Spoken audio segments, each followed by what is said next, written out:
قرآن مجید کا پڑھنا اور پڑھانا۔ رسول اللہ صلی اللہ علیہ وسلم نے ارشاد فرمایا، تم سب میں اچھا وہ شخص ہے جو قرآن سیکھے اور سکھلاوے۔ خیرکم من تعلم القرآن وعلمہ۔ رسول اللہ صلی اللہ علیہ وسلم نے ارشاد فرمایا، تم میں سے کوئی شخص مسجد میں جا کر کلام اللہ شریف کی 2 آیتیں کیوں نہ سیکھ لے، یہ اس کے لیے 2 اونٹنیوں کے ملنے سے زیادہ بہتر ہے، اور 3 آیتیں 3 اونٹنیوں سے اور 4 آیتیں 4 اونٹنیوں سے زیادہ بہتر ہے، اور ان کی گنتی کے جتنے اونٹ ہوں ان سب سے وہ آیتیں بہتر ہیں۔ جس کی وجہ ظاہر ہے کہ اونٹ تو دنیا ہی میں کام آتے ہیں اور آیتیں دونوں جہان میں کام آتی ہیں۔ اور اونٹ کا نام مثال کے طور پر لیا گیا کیونکہ عرب اونٹوں کی بہت چاہتے تھے۔ ایک آیت کے مقابلے میں بھی ساری دنیا کی کوئی حقیقت نہیں، اور اس حدیث سے معلوم ہوا کہ اگر کسی نے پورا قرآن بھی نہ پڑھا ہو، تھوڑا ہی پڑھا ہو، اس کو بھی بڑی نعمت حاصل ہوگی۔ رسول اللہ صلی اللہ علیہ وسلم نے ارشاد فرمایا، جس کا قرآن خوب صاف ہو وہ درجے میں فرشتوں کے ساتھ ہوگا جو بندوں کے اعمال نامے لکھنے والے اور عزت والے اور پاکی والے ہیں، اور جو شخص قرآن پڑھتا ہو اور اس میں اٹکتا ہو اور وہ اس کو مشکل لگتا، اس کو 2 ثواب ملیں گے۔ 2 ثواب اس طرح سے کہ ایک ثواب پڑھنے کا اور ایک ثواب اس محنت کا، اچھی طرح چلتا نہیں مگر تکلیف اٹھا کر پڑھتا ہے۔ اس حدیث میں کتنی بڑی تسلی ہے اس شخص کے لیے جس کو قرآن اچھی طرح یاد نہیں ہوتا، وہ تنگ ہو کر اور نا امید ہو کر یہ سمجھ کر چھوڑ نہ دے کہ جب یاد ہی نہیں ہوتا تو پڑھنے ہی سے کیا فائدہ۔ آپ نے خوشخبری دے دی کہ ایسے شخص کو 2 ثواب ملیں گے۔ ثواب دینا اللہ کا کام ہے، کلام اللہ کا ہے، ہمارے ذمے کوشش ہے، محنت ہے، دلوں کا اخلاص دیکھتا ہے۔ اب ایک بندہ بہت ہی خوبصورت پڑھتا ہے لیکن اس میں دکھلاوا ہو، الٹی پکڑ ہوگی، اور ایک بندے بیچارہ آتا نہیں، اٹک اٹک کر پڑھتا ہے لیکن وہ دل سے پڑھ رہا ہے اللہ کو راضی کرنے کے لیے، فرق تو ہے نا۔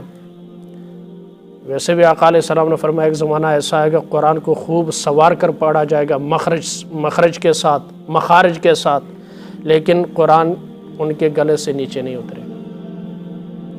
یہاں سے اوپر تلاوت بڑی خوب، لوگ جھومیں گے ایسے، لیکن عمل میں دیکھو کچھ بھی نہیں ہوگا۔ نیچے پینٹ پہنی ہوگی، منہ پر داڑھی نہیں ہوگی، ان کے معاملات دیکھیں گے آپ حیران ہو جائیں گے۔ جیسے آج کل جو ٹی وی والے قاری آپ حضرات نے دیکھیں، منہ پر داڑھی نہیں ہوتی، بس کاٹی ہوئی ہے اور بیٹھے ہوئے ہزاروں روپے لیتے ہیں، ایسا ہی ہے کہ نہیں؟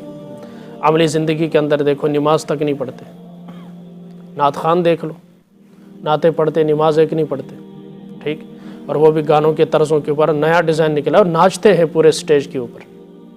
اصل میں یہ زمانہ ہے، یہ نعت خوانی نہیں ہے، یہ بس وہ گلوکار نہیں بن سکا دین کے نام پر، دینی گلوکار سمجھو، ٹھیک ہے، مذہبی گلوکار۔ اللہ ہم سب کو محفوظ فرمائے۔ اصل ہے عمل، کیا ہے؟ معلومات تو انگریز کے پاس بھی ہے، کافر کے پاس بھی۔ مصر کا ایک اداکار تھا،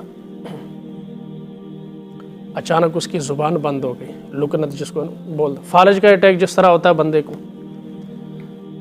تو کافی علاج وغیرہ کیا، کچھ افاقہ نہیں ہوا۔ بیٹا اس کا امریکہ میں ہوتا تھا، اس نے ادھر بلایا اسے، تو ڈاکٹر کے پاس لے کر گیا۔ ڈاکٹر کون ہے؟ یہودی۔ کون؟ یہودی۔ اس نے کہا قرآن کی تلاوت کرو، ٹھیک ہو جاؤ گی، زبان چل پڑے گی۔ کہتا ہے 2 سے 3 ماہ میں نے قرآن کی تلاوت شروع کر دی، زبان چلتی تو نہیں تھی لیکن کوشش کرتا تھا، اور جب وہ انٹرویو دے رہا تھا اس نے کہا آج میں انٹرویو دے رہا ہوں آپ کو، آج میں بالکل ٹھیک ہوں۔ ابھی یہ دسمبر میں فوت ہوا ہے 2021 کے۔ بس سمجھ میں آ رہی؟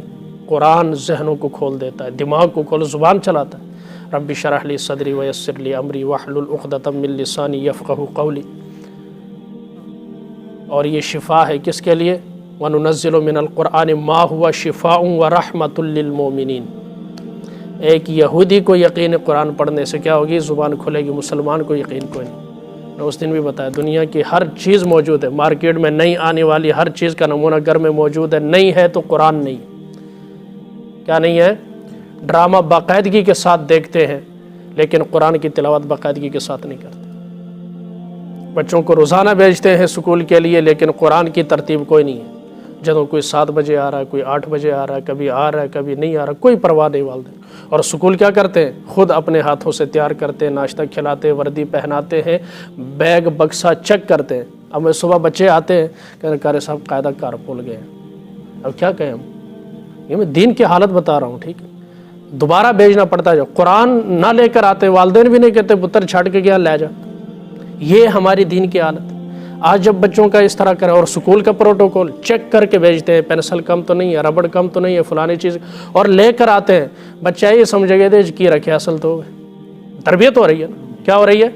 تربیت ہو رہی ہے۔ وہ کل مولوی کو بھی کچھ نہیں سمجھے گا، دین کو بھی کچھ نہیں سمجھے گا۔ اللہ ہم سب کو قرآن سے محبت نصیب فرمائے۔ اصل چیز ہے قرآن، دنیا میں بھی کام آئے گا، قبر کے اندر بھی کام آئے گا، حشر میں بھی کام آئے گا، جنت میں بھی کام آئے گا۔ جتنا قرآن یاد ہوگا اتنی بڑی جنت ملی۔ کام آیا کہ نہیں آیا؟ جتنا قرآن پڑھتے جاؤ، جتنا قرآن یاد ہے، جہاں آپ کا قرآن یاد ہونا بند ہو جائے گا وہاں اللہ کہیں گے یہ تیرا، یہ جنت تیری، موج کر۔ اللہ ہمیں خود بھی قرآن کی تلاوت کرنے کی، اپنی مستورات کو بھی کہنے کی، اور اپنے بچوں کے آج سے ہی ان کی تربیت کرنے کی، انہیں قرآن پڑھانے کی ہمت اور توفیق عطا فرمائے، اور قرآن سے اللہ ہم سب کو محبت نصیب فرمائے۔